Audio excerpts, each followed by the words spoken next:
दोस्तों, क्या आपने कभी सोचा है कि हमारी ज़मीन के सबसे निचले हिस्से में क्या मौजूद है? एक ऐसी पुरअसरार दुनिया जो तकरीबन मुकम्मल तौर पर बर्फ से ढकी हुई है। एक ऐसी खूबसूरत मगर खतरनाक जगह जहाँ सूरज बाज़ औक़ात महीनों तक नजर ही नहीं आता। एक ऐसी जगह जो हमारी ज़मीन के तकरीबन 70% फ्रेश वाटर को बर्फ की शक्ल में अपने अंदर समोए हुए है। हम बात कर रहे हैं अंटार्कटिक की, दुनिया के 7 कॉन्टिनेंट्स में से एक। ये वो बड़े आज़म है जो हमारी ज़मीन के साउथ पोल पर वाक़ है। दुनिया के ठंडे तरीन, खुश्क तरीन और तेज हवाओं वाले इलाकों में शामिल है और चारों तरफ से समुद्रों में घिरा हुआ है। दोस्तों, आज की इस वीडियो में मैं आपको अंटार्कटिका के मुतालिक 5 ऐसे शॉकिंग फैक्ट्स बताऊंगा जिन्हें सुनकर यकीनन आप हैरान रह जाएंगे। इसलिए वीडियो को आखिर तक जरूर देखिएगा। तो चलिए शुरू करते हैं।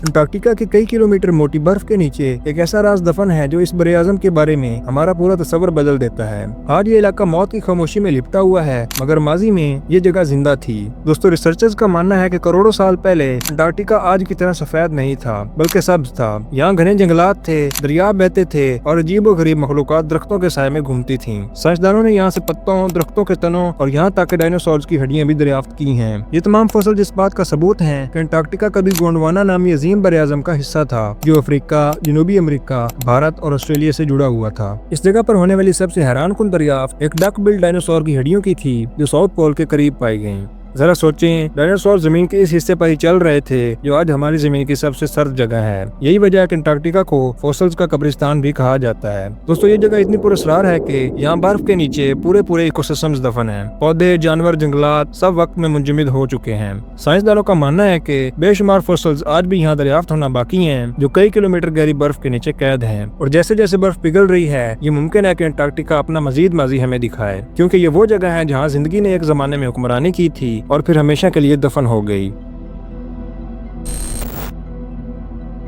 अंटार्कटिका की बर्फानी दुनिया में एक ऐसा मंजर मौजूद है जो देखने वाले को हिला कर रख देता है। एक सफेद ग्लेशियर से खून जैसा सुर्ख पानी बहता हुआ नजर आता है, जैसे जमीन खुद जख्मी हो गई हो। इसे ब्लड फॉल्स कहा जाता है।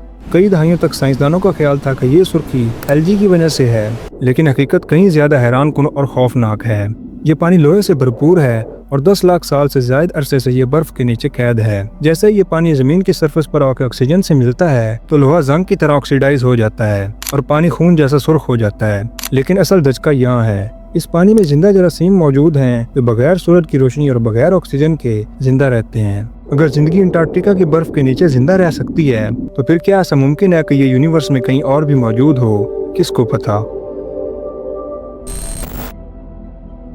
अंटार्कटिका में बर्फ सिर्फ टूटती नहीं, ये गाती है। जब दर्जा हरारत बदलता है और दबाव बढ़ता है तो बर्फानी चादरें वाइब्रेशन पैदा करती हैं, जिससे खौफनाक आवाजें निकलती हैं। कभी ये सरगोशियों जैसी होती हैं, कभी चीखों जैसी और कभी किसी पुरअसरार मौसीकी की तरह। साइंसदान इस अमल को आइस हार्मोनिक्स कहते हैं। कदीम एक्सप्लोरर्स जब इन आवाज़ों से खौफजदा हो जाते थे तो उन्हें लगता था कि ये बड़े आज़म जैसे जिंदा है। आप जरा सोचें, अंधेरे में अगर आप अकेले खड़े हों और बर्फ से आवाज़ें आने लग जाएं तो आप क्या मुख्तलिफ सोचेंगे।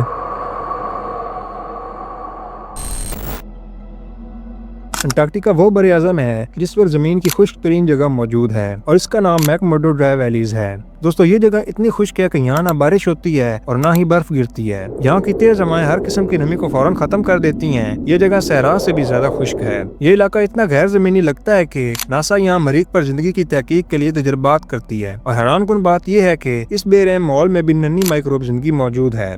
दोस्तों, अंटार्कटिका सिर्फ जमीन का फ्रीजर ही नहीं है, बल्कि ये दूसरी दुनियाओं की झलक भी है।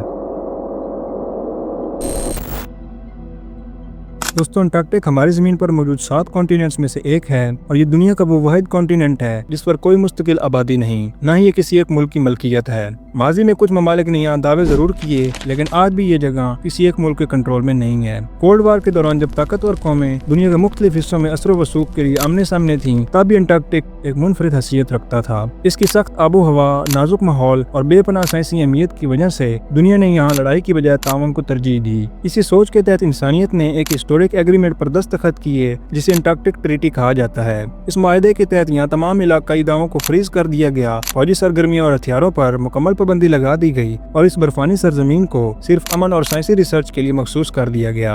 आज अंटार्कटिक में बंदूकों की जगह तहकीकाती लैबोरेटरियां, ताकत की जगह इल्म और जंग की जगह आलमी ताउन है। यूं ये बड़े आज़म इस बात की एक नायाब मिसाल बन चुका है कि अगर कौमें मलकियत की बजाय इल्म और इत्तेहाद को तरजीह दें तो दुनिया में कैसे अमन मुमकिन हो सकता है।